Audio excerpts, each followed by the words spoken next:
चौपाई अहो शिष्य तैं प्रश्न जो कीन्नै तिनके ये उत्तर मैं दीनै।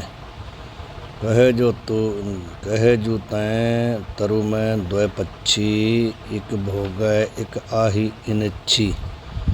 ते चेतन आभास लखाए नभ छाया ज्यों भिन्न बताए। कहो भिन्न कर्मी फलदाता मति माया छाया सो ताता। जीव ईसमय चेतन रूपं भेद गंध तै रहत अनूपं। जाते अहं ब्रह्म जह जानो अहं शब्द कूटस्थ पिछानो। ब्रह्म शब्द को अर्थ सुपाख्यो महाकाश सम लक्ष्य जू राख्यो। अहम ब्रह्म नहीं जौलों न जानै तौलों दीन दुखित भय मानै।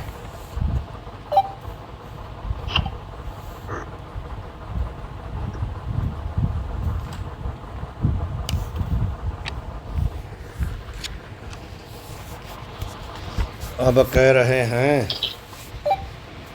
कि शिष्य जो प्रश्न आपने किए था उसका हमने उत्तर दे दिया। कहे जो तैं तरु में द्वै पक्षी, जो तेरे को हमने कहा था ना कि एक वृक्ष में दो पक्षी हैं, एक भोगे एक आही अनिच्छी। उनमें से एक फल भोगता है, दूसरा असंग है, अनिच्छ है, उसको किसी प्रकार की कोई इच्छा नहीं। ते चेतन आभास लखाए, वो हमने कहा कि वो भी क्या है, चेतन का आभास है, चेतन नहीं है। एक जीव रूप में बताया था, दूसरा ईश्वर रूप में, लेकिन वो भी आभास हैं दोनों। आभास ही कर्म करता है, आभास ही फल देता है। नभ छाया ज्यों भिन्न बताए, और हमने दोनों को अलग अलग बताया था कि जैसे आकाश है, आकाश का प्रतिबिंब है, ऐसे हमने बताया था चेतन है, चेतन का आभास है। कहो भिन्न कर्मी फलदाता, कहा था कि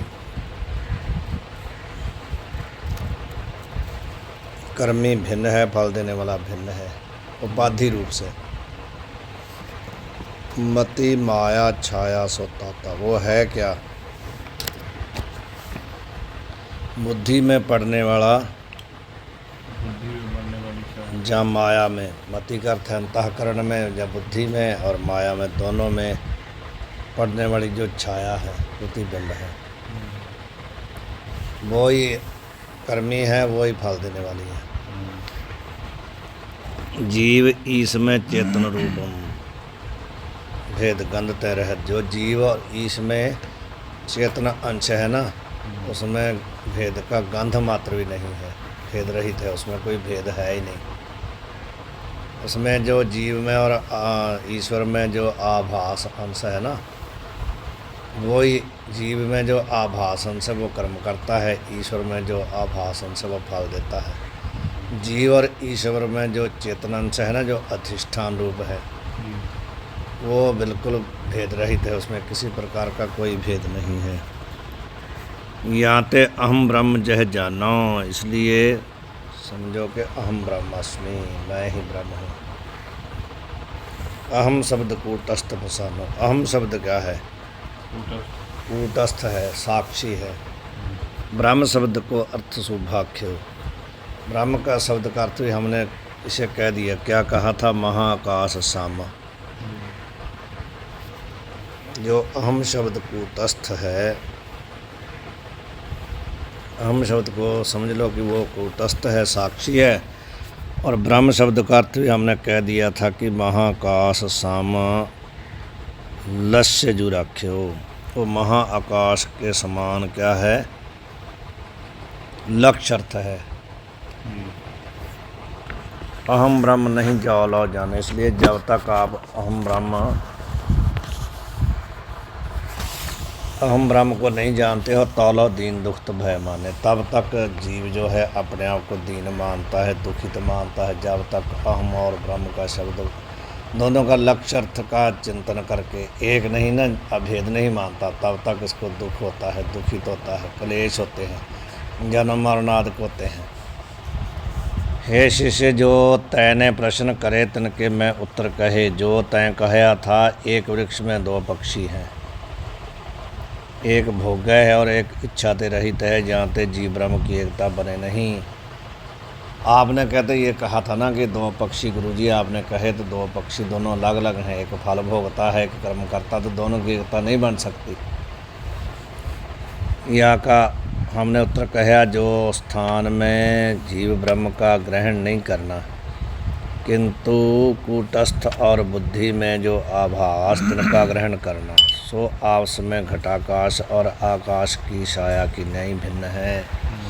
उसका कहते हमने उत्तर दिया कि यहाँ पर आपने इस स्थान में जहाँ आपको शंका हो रही है दो पक्षी, वहाँ पर कूटस्थ और बुद्धि में जो आभास उनका ग्रहण करना है। कूटस्थ असंग है और आभास कर्म करता है।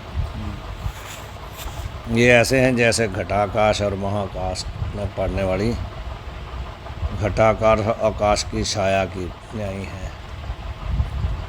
जो तय प्रश्न किया था, जीव तो कर्मोपासना करने वाला है और परमात्मा फल देने वाला है, तिनकी एकता बने नहीं। या का भी हमने यह उत्तर कहा, जो कर्म करने वाला जीव नहीं है और फल देने वाला ईश्वर नहीं है, किंतु जीव में जो आभास अंश है सो करे हैं, ईश्वर में जो आभास हैं सो फल देवे हैं।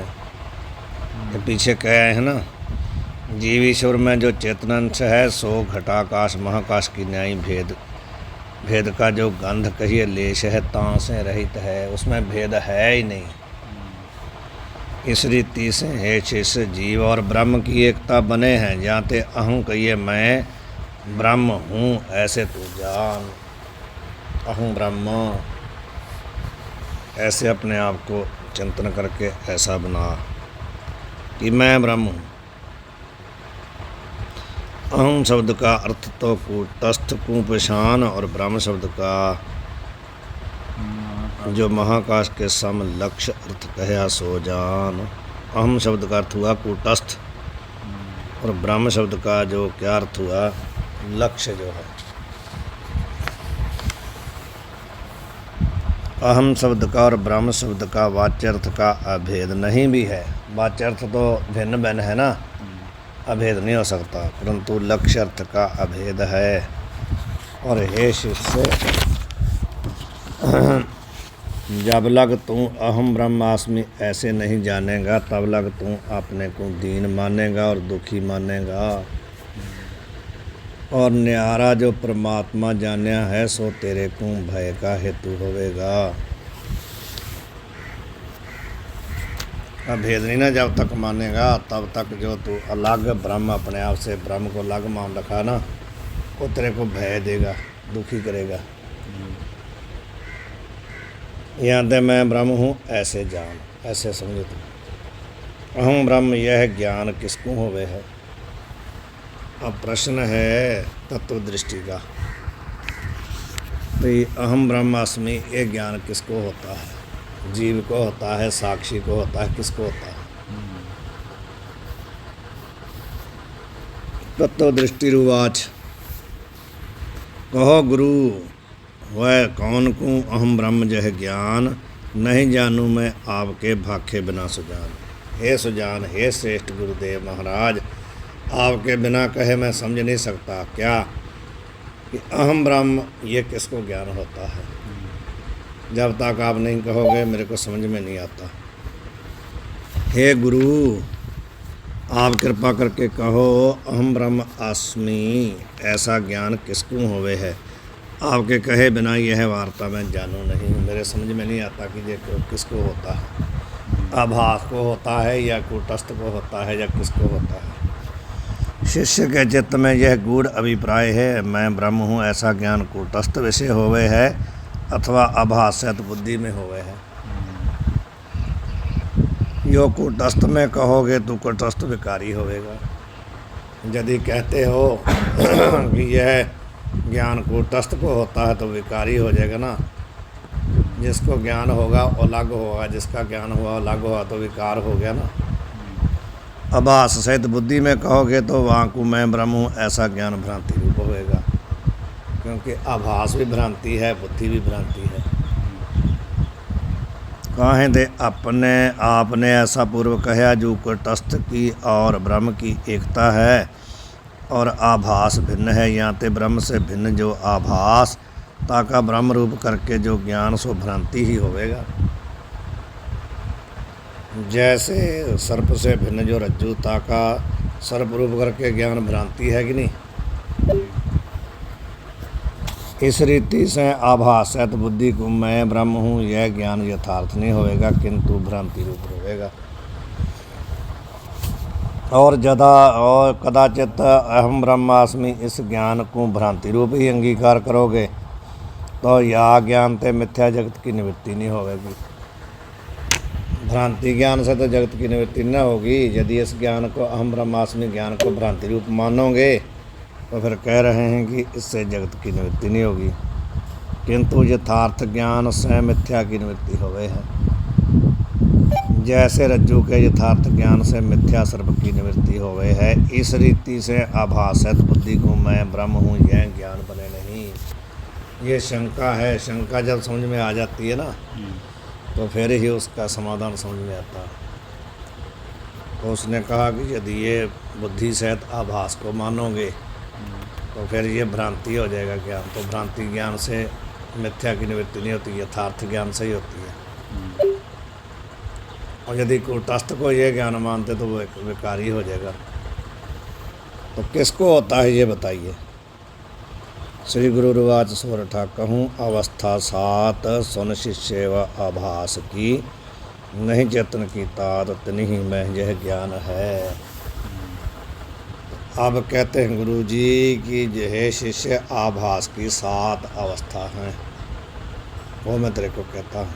नहीं चेतन की नहीं है, आभास की 7 अवस्था हैं उन्हीं में यह ज्ञान होता है। कौन कौन सी 7 अवस्था हैं अब बताएंगे।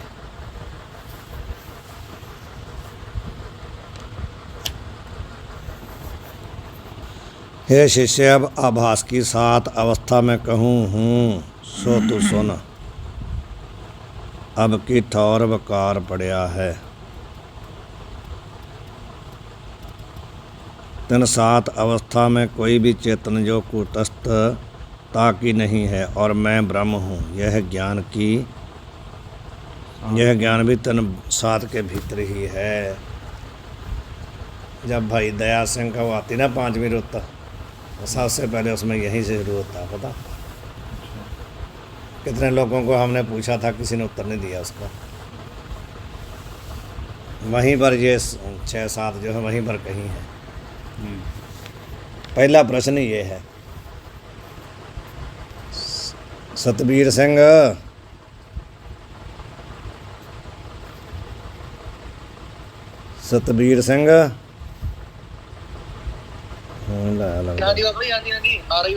मैं क्या जेड़े पंजवीं रुत दा पहला प्रश्न ही ਇਹੋ ਹੀ है। अच्छा जी 5वीं रुत पढ़ी है ਜਾਂ कथा ਕੀਤੀ कि नहीं ਪੜੀ ਤੇ ਹੈਗੀ ਬਾਬਾ ਜੀ ਬਹੁਤ ਸ਼ੁਰੂ ਹੋ ਗਿਆ ਉੱਥੇ ਗਿਆਨੀ ਪੜਾਉਂਦੇ ਸੀ। ਹਾਂ ਤੇ ਉਹਦੇ ਵਿੱਚ ਪਹਿਲਾ ਪ੍ਰਸ਼ਨ ਹੀ ਇਹ ਆ 7 ਜੀ ਵੀ ਇਹ 7 ਅਵਸਥਾ ਕਿਹਦੀਆਂ ਵਾ। ਠੀਕ ਹੈ ਜੀ ਗਿਆਨੀ ਜੀਵਨਪਾਲ ਸਿੰਘ जी जी महाराज जी आपने पढ़ा कि नहीं। हाँ जी यही होता जी। हाँ वही प्रश्न है इसी से खुलेगा वो। सत्य चौपाई एक अज्ञान आवरण सु जानो भ्रांति द्विविध पुनि ज्ञान पछानो शोक नाश अति हर्ष अपारा सप्त अवस्था एवं बीच निर्धारा। कौन कौन सी। एक अज्ञान आवरण 2 प्रकार की भ्रांति ज्ञान। शोकनाश अति हर्ष ये कहते 7 अवस्था हैं।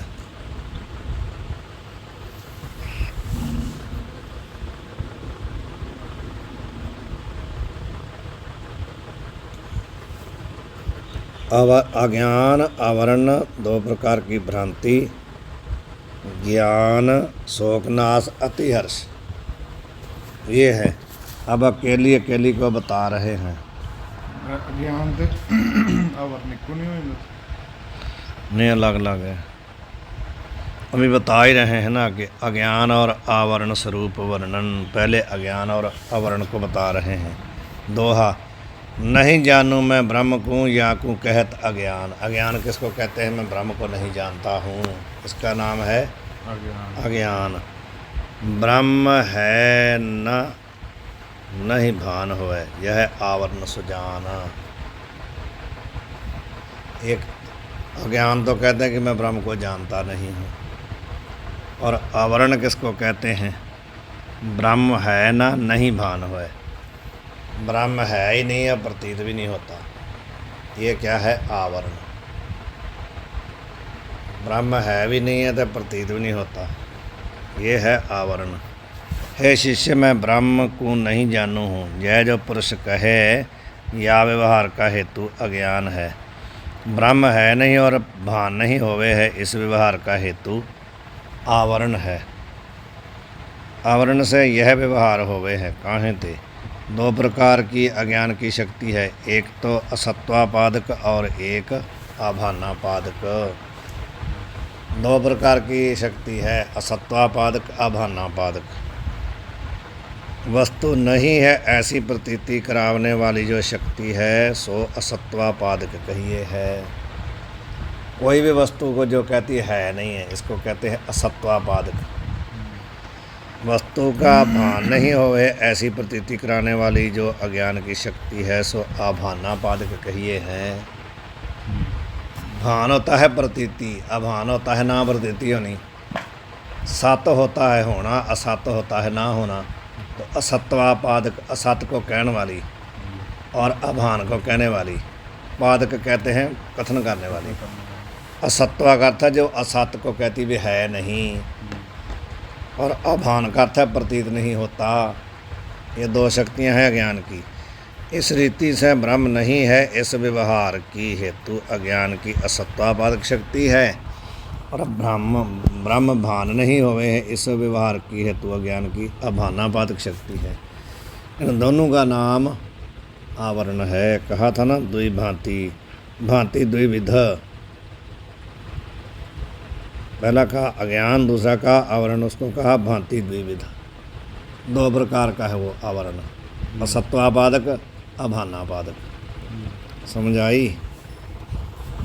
जन्म मरण गमन आगमन पुण्य पाप सुख खेद निज स्वरूप में भान होए भ्रांति बखानी वेद। भ्रांति किसको कहते हैं? बीच में भ्रांति आ गया ना, तो भ्रांति किसको कहते हैं? दो प्रकार की भ्रांति बताने लगे हैं। पहली अवस्था है अज्ञान, दूसरी अवस्था है आवरण, तीसरी है भ्रांति। और भ्रांति कहते हैं किसको कहते हैं? जन्म मरण, आना जाना, पुण्य पाप, सुख और खेद का अर्थ है दुख। ये अपने स्वरूप में भान होते हैं, इसको कहते हैं भ्रांति।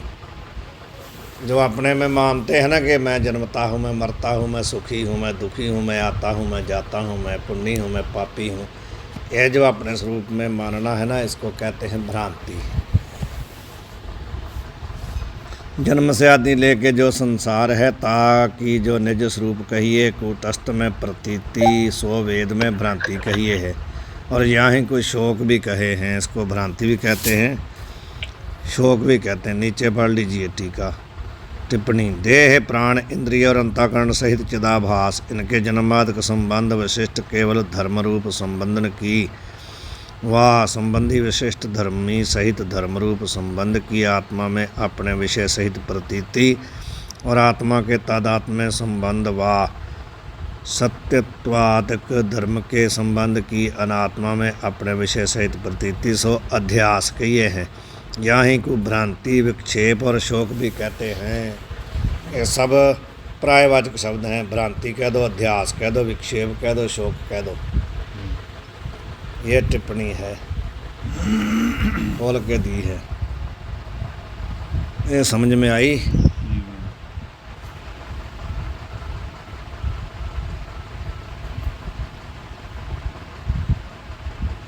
जन्मादक संबंध विशिष्ट, टिप्पणी में जो दिया, जन्मादक संबंध विशिष्ट केवल धर्म रूप संबंधन की। जन्म मरण आवागमन पुण्य पाप आदि ले लेना सब, ये संबंध है। इस संबंध से विशिष्ट केवल धर्म रूप संबंधिन की व संबंधी विशिष्ट धर्मी सहित धर्म रूप संबंध की आत्मा में। चलो इसको इतने रखो, बाद में पढ़ेंगे इसको, आगे जाकर के अब समझ में आएगा, यहाँ पर नहीं समझ में आएगा। अब ये तो भ्रांति का स्वरूप बता दिया कि भ्रांति किसको कहते हैं। जो अपने स्वरूप में जन्म मरणादि पुण्य पावद को मानना है, ये भ्रांति है। और वह भ्रांति दो प्रकार की है, द्वैविध ज्ञान बखानीय। अच्छा, भ्रांति तो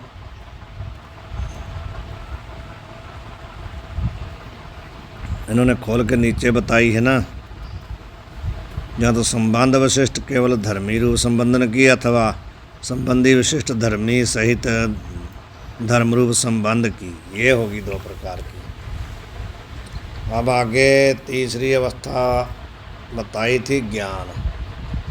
किहड़े दो प्रकार थे? एक तो जन्मादिक संबंधी, तो जन्मादिक संबंध विशिष्ट केवल धर्म रूप संबंधन की, अथवा संबंधी विशिष्ट धर्म सहित धर्म रूप संबंधी की आत्मा में अपने विषय सहित प्रतीति, और आत्मा के तादात्म्य संबंध की व सत्यत्वाद धर्मन के संबंध की अनात्मा में अपने विषय सहित प्रतीति। इसको कहते हैं अध्यास, या भ्रांति, या विक्षेप, या शोक। ये पहली होगी अज्ञान, दूसरी होगी अवर्ण, तीसरी होगी भ्रांति। और द्विविध पुण्य ज्ञान पहचानो, दो प्रकार की ज्ञान दो प्रकार का है, वही बता रहे हैं। द्विविध का संबंध है ज्ञान के साथ। तीसरी अवस्था, चौथी अवस्था है ज्ञान, वो दो प्रकार का है। द्विविध ज्ञान बखानी है, एक प्रोच्छ अप्रोच्छ, एक प्रोक्ष ज्ञान, दूसरा अप्रोक्ष ज्ञान। अस्ति ब्रह्म प्रोच्छ है, अहम ब्रह्म अप्रोच्छ। प्रोक्ष ज्ञान क्या है? ब्रह्म अस्ति ब्रह्म, ब्रह्म है, ये क्या है? प्रोक्ष ज्ञान। अहम ब्रह्म, ये क्या है? अप्रोक्ष ज्ञान। नहीं ब्रह्म या अंश को करे प्रोच्छ विनाश। पहले बताया था ना कि ब्रह्म नहीं है, शुरू में बताया, इसको कहते हैं अज्ञान। इसको कौन नाश करता है? अस्ति ब्रह्म, प्रोक्ष ज्ञान जो है वो इसको नष्ट करता है। सकल अविद्या जाल को दूजो नशे प्रकाश, जो संपूर्ण अविद्या जाल है, जितना अविद्या का प्रपंच है, उसको दूसरा कौन? अप्रोक्ष ज्ञान, वो उसको नाश करता है। ब्रह्म नहीं है, इसको प्रोक्ष ज्ञान नाश कर देता है। भाव प्रोक्ष ज्ञान का मतलब क्या है? वृत्ति ज्ञान, जो हमने सुना है शास्त्र से अथवा गुरु से, वो इस अंश को नाश कर देता है। ब्रह्म नहीं है, इतना पता चलेगा कि ब्रह्म है और मैं ब्रह्म हूँ, बाकी कुछ भी नहीं है। ये इसको कौन करता है? प्रोक्ष ज्ञान, अप्रोक्ष ज्ञान।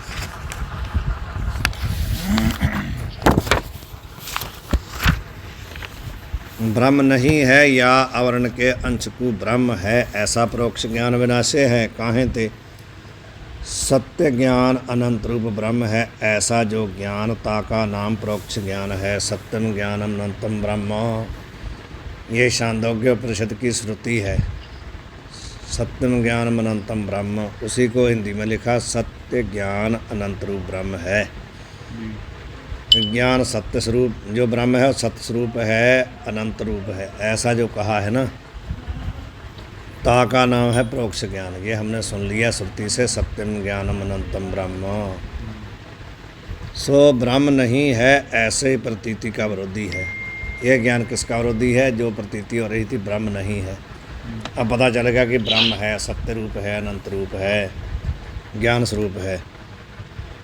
ये सिर्फ इतने का ही विरोधी है और दूसरे का नहीं। मैं ब्रह्म हूँ, ऐसा जो अप्रोक्ष ज्ञान सो सकल विद्या जाल का विरोधी है। जितना प्रपंच है सबका ही नाश हो जाता है जब ऐसा ज्ञान हो जाए मैं ब्रह्म हूँ। मैं ब्रह्म को नहीं जानू हूँ, यह अज्ञान और ब्रह्म नहीं है और भान नहीं होवे, यह आवरण है। मैं ब्रह्म नहीं हूँ किंतु पुण्य पाप का कर्ता और सुख दुख का भोगता जीव हूँ, यह भ्रांति है। सबका यहाँ पर अर्थ बता दिया सभी दोहरों का। इतना जो विद्या जाल है ताकू अपरोक्ष ज्ञान नासे है। सब कोई अविद्या जाल जितना है ना, कौन कौन सा विद्या जाल है? मैं ब्रह्म को नहीं जानता हूँ, ब्रह्म नहीं है, भान प्रतीत नहीं होता, मैं ब्रह्म नहीं हूँ, मैं सुख दुख का करता हूँ, ये सब अविद्या जाल है। इसको कौन नष्ट करता है? अहम ब्रह्मास्मि। अथ भ्रांति नाश वर्णन दोहा। जन्म मरण मोह मैं नहीं, नहीं सुख दुख को लेस, किंतु अजन्य कुटस्थ में भ्रांति नाश जह बेस। ये सीमा में नहीं, ये तो पहले तो भ्रांति बता दी, अब कहते हैं इस भ्रांति को नाश कौन करेगा।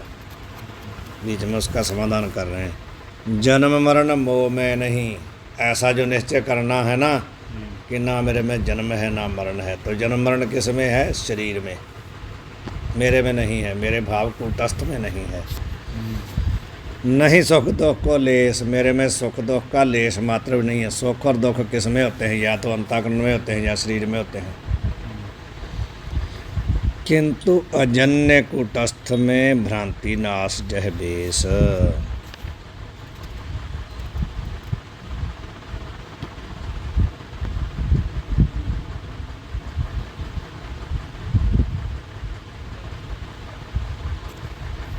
ये कह दिया कि मेरे में कोई जन्म मरण सुख दुख आदि लेस मात्र नहीं है। तो मैं कौन हूँ?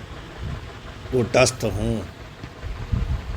किंतु अजन्य कूटस्थ मैं कौन हूँ? जो जन्म मरण से रहित कूटस्थ है वो मैं हूँ। भ्रांति नाश जह बेस, यही भ्रांति के नाश का बेस है, आधार है। जो मानना है कि मेरे में कुछ भी नहीं है, सब कुछ जो है आभास में है, यही भ्रांति को नाश करने का बेस का ये आधार है। मेरे विषय जन्म और मरण नहीं है और सुख दुख का लेश भी नहीं है और कोई भी संसार धर्म मेरे विषय नहीं है। किंतु अजन्य ये जन्म से रहित जो कूटस्थ है सो मैं हूँ। हे शिष्य, इस रीति से सर्व अनर्थ का जो निषेध, यह भ्रांति नाश का बेस का ये स्वरूप है। जितनी भ्रांति, जितना अनर्थ ना, उसका जो निषेध करना है, यही भ्रांति नाश का बेस है, आधार है। अथवा यह भ्रांति नाश बेस कहिए उत्तम है। बेस के दो अर्थ कहे, या तो उसको आधार मान लो बेस का अर्थ, या बेस का अर्थ मान लो उत्तम है। या जगह कूटस्थ में जन्म का निषेध करने ते सर्व का निषेध जान लेना। यहाँ पर क्या है? कूटस्थ में जन्म का जब निषेध हो गया तो सब जगह निषेध हो गया, समझ गए? काहे ते जन्म प्रतीति से अनंतर और अनर्थ प्रतीत होवे। जन्म प्रतीति से क्या होता है?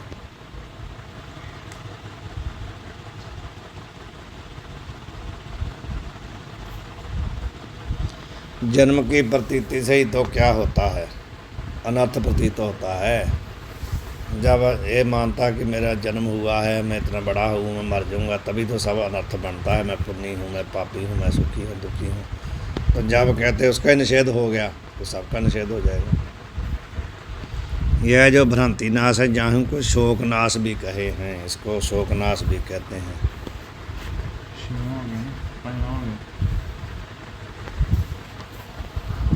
नहीं, ये तो भ्रांति था तीसरा, उसी का ही जहाँ पर उसका नाश का उपाय बताया।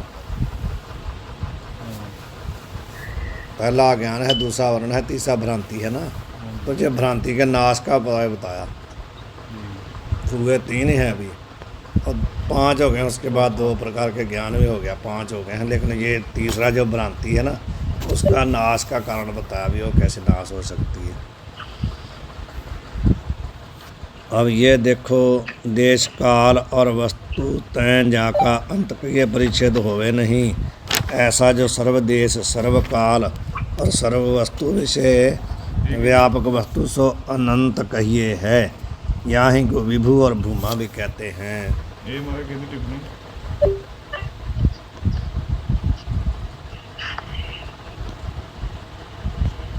अनंत अभी आया था ना, अनंत ये वाला, ये आया था ना अभी, क्या बोलते हैं यहाँ पर, सत्यम ज्ञानम अनंतम, ये कहा था सत्य ज्ञान अनंत रूप ब्रह्म है। ਜੀ ਹਾਂ उसकी अभी अनंत का अर्थ क्या है? अनंत किसको कहते हैं? जो देश काल और वस्तु के परिच्छेद से रहित हो। परिच्छेद का अर्थ समझते हैं? ਬਾਂਟਣਾ परिच्छेद होता है बांटना, किसी को अलग करना, जिसको देश काल और वस्तु से अलग ना किया जा सके। ऐसा जो सर्व देश सर्व काल और सर्व वस्तु में व्यापक है उसको बोलते हैं अनंत। उसी को बोलते हैं विभु, उसी को बोलते हैं भूमा। ब्रह्म जाते सर्व देश में देश से व्यापक है, जाते ताका घट की नहीं, किसी देश से अंत नहीं हो सकता। एक एक को बता रहे हैं, सभी देशों में है ना, इसलिए उसका देश करके अंत नहीं हो सकता। ब्रह्म जाते उत्पत्ति अरु नास्ते रहित होने थे, नित्य हैं याते ताका देह की न्यायी, काल ते अंत नहीं हो सकता। नित्य है ना, इसलिए काल से अंत नहीं है। परिच्छेद का अर्थ है अंत। ब्रह्म जाते घट शरावादिक विषय अनुगतम, मुक्ति का की न्यायी अपने स्वरूप से अध्यस्त सर्व कार्य का आत्मा है। जाते ताका घटपटादिक के भेद की न्यायी, किसी वस्तु से भेद रूप अंत नहीं। देश करके भी नहीं, काल करके भी नहीं, वस्तु करके भी नहीं अंत उसका। ਓਏ ਆ ਜਾਓ ਸ਼ਰਮ ਕਰੋ ਕਿ ਮਾੜੀ ਮੋੜ ਉੱਠਦਾ ਕਰੋ ਮੇਰੇ ਨਾਲ। बाबियो वो कर लो, आवाज़ आ रही है। सतबीर सिंह, यहाँ ते ब्रह्म देश काल वस्तु अंत ते रहित है, यहाँ ते सो श्रुति विषय अनंत रूप कहया है। सत्यम ज्ञानम अनंतम ब्रह्म, ये है श्रुति। सत्यम ज्ञानम अनंतम ब्रह्म, यहाँ अनंत रूप करके कहने का आनंद रूप ब्रह्म है। अनंत के अनंत से क्या हो जाएगा? आनंद रूप। यह कथन अर्थ तय सिद्ध हो गए हैं। जो अनंत कहा ना, इसी से सिद्ध हो रहा कि वो आनंद स्वरूप है। कहें दे शांदों के उपनिषद में भूम विद्या के प्रसंग में नारद के प्रति सनकादिक गुरु ने कहा है, जो भूमा, मैं कई बार बोला, यो वही भूमा तत्सुख मनाल पे सुख मस्ती, इसको भूमा विद्या कहते हैं, शांदोग्य में है। नारद के प्रति कह हैं सनकादिक जी महाराज कि ऐ नारद, जो वही भूमा तत्सुखम नाल पे सुख मस्ती, वही कह रहे सो सुख स्वरूप है, जो वही भूमा है व्यापक।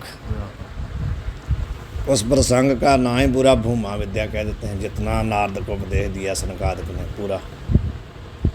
सो सुख रूप है, अल्प विषय सुख नहीं, पूरा इसका हिंदी में दे दिया ना, जो भाई भूमा तत्सुख मनाल पे सुख मस्ती। इस रीति से कहा जानते, जो अनंत रूप है सो भूमा है, और जो भूमा है सो आनंद रूप है, यह जानना। वाहिगुरु जी का खालसा, वाहिगुरु जी की फतेह। ये 5 कह दिए हैं, जहाँ तक 2 और बची है।